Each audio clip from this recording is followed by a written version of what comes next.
What's going on, you guys? AJ Tucker here with AJ Self-Defense, man, and this is a crazy story. Sam Bateman, 48 years old, from Colorado, was sentenced yesterday by the United States District Judge for 50 years in prison, followed by a lifetime supervised release. So he pled guilty to conspiracy to commit transportation of a minor for criminal sexual activity. So he represented himself as a religious prophet, was the leader of a years-long child sexual abuse conspiracy that spanned several states and victimized at least 10 children. Beginning in 2019, Bateman amassed followers in Arizona, Utah, Colorado, and Nebraska. In 2020 and 2021, Bateman's followers gave their minor daughters and wards to him as child brides to sexually abuse. The victims were as young as 9 years old.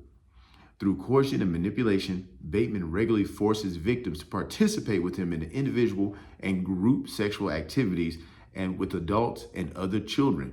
He gave one of the victims to an adult male follower to be sexually abused, and on another occasion, transmitted a live video stream of child sexual abuse to his followers.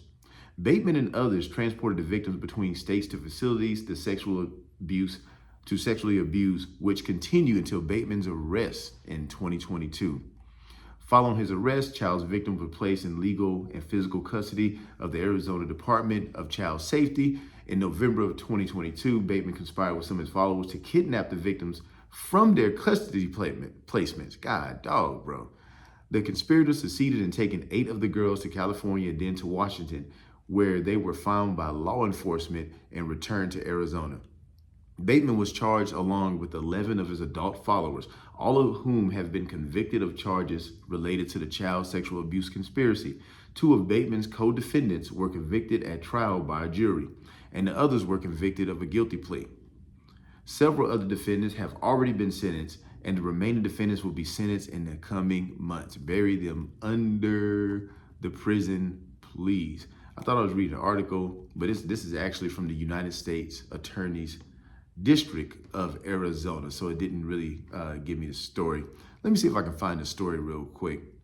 Let's see here. Polygamist leader Samuel Bateman. Anyway, I don't need the story. The story is in my head. This was basically a cult leader, and the thing is, when it comes to self-defense against this stuff, very charismatic, very manipulative people lead these things. And the thing about it is very hard to defend against because the parents are the ones giving their children to people like this. The parents give their children to people like this.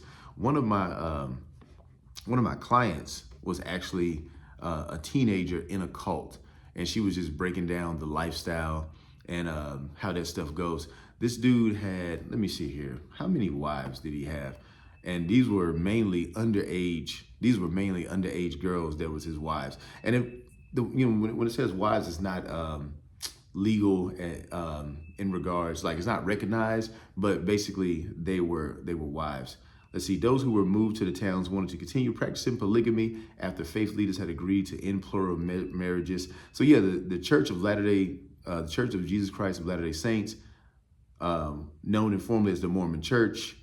This is not that, okay? I'm just saying that was like the last church that did that stuff, but some of these cults, they continue to do this type of stuff. I'm trying to find to see how many wives he had, because it was crazy, the number. But yeah, like I said before, one of the girls was as young as 9 years old. Over the years, I'm not finding the exact number. I heard it on an article. But he had over 60 children, and he had 30 to 40 some odd wives. And like I said, most or probably all of the wives were underage. Now, I talk about stories like this, and the way he was caught, it's crazy. The way he was caught, they were actually transporting girls, and somebody ended up seeing fingers out, not like dismembered fingers, but so imagine somebody's driving and they have a horse. They have that back stall and they have a horse. They was basically in something that looked like that.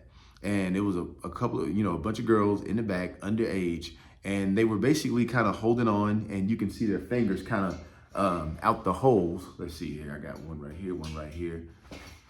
Wait a minute, let me go back. So basically, there's holes like these. Their fingers were outside of the holes. I don't know if that was a cry to help. I don't know if they was just uncomfortable. They was just kind of chilling, just, kind of just going for the ride. But people saw fingers sitting out there and they called on them. And that's how they got pulled over. Had that not happened, had those girls been sitting like this and nobody saw it, this stuff still would have been going on. The guy never would have been caught. I don't understand how somebody is not caught like this. It's just crazy to me, How do you defend something like that? If you're a young lady, how do you get out of that? Because they're probably cutting off their access to the internet and all that good stuff, and so they have no access. But if you do have access to TikTok or something like that, we need to spread the word. If your parents give you to the religious leader of something, then it's not right. So hopefully, they're probably not going to see an old head like me. But if somebody sees this and they can kind of start spreading something like that, maybe if they see a 10 to 15 second clip, hey, you got to escape, you got to break free, this is not right, this is wrong, then hopefully, man, because some of these are still going on to this day. I don't know how, but it's still going on. But anyway, man, I just wanted to talk about that story, man. Check it out. Comment, give your feedback in the comment section below. Bury these guys under the jail. That's all I have to say about this.